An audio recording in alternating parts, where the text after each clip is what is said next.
नमस्कार विद्यार्थी मित्रांनो. आज 24 डिसेंबर शिक्षण सूर्य मातृहृदयी साने गुरुजी यांचा जन्मदिवस म्हणजेच पांडुरंग सदाशिव साने, ज्यांना श्यामची आई या नावाने ओळखलं जातं.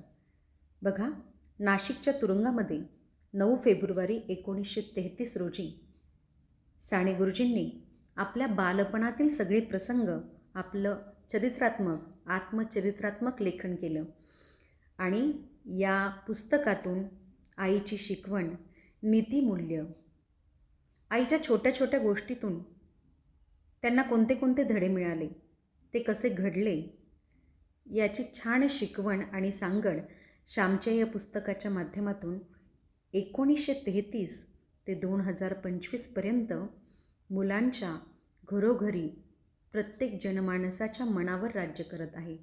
श्यामच्या या पुस्तकाचं चित्रपटामध्ये रूपांतर झालं आणि कृष्णधवल म्हणजेच ब्लॅक अँड व्हाईट काळातला श्यामची आई या पुस्तकावर तो चित्रपट प्रदर्शित झाला.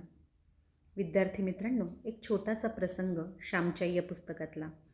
जेव्हा श्यामला म्हणजेच साने गुरुजींना आईने आंघोळ घातली, विहिरीवर आंघोळ घातली होती आणि मग घरात यायचं होतं, तेव्हा त्यांच्या पायाला घाण लागणार होती. मग ते म्हणाले, आई माझे पाय ओले आहेत, तुझा पदर दे, मी त्याच्यावर पाय ठेवून येतो.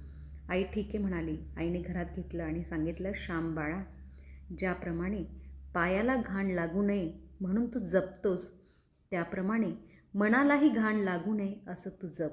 म्हणजेच तुझ्या मनाला कुठले वाईट विचार, वाईट कृती आली नाही पाहिजे. अशा छोट्याशा गोष्टीतनं आईने दिलेली शिकवण ही मुलांपर्यंत पोहोचवण्याचं काम साने गुरुजींनी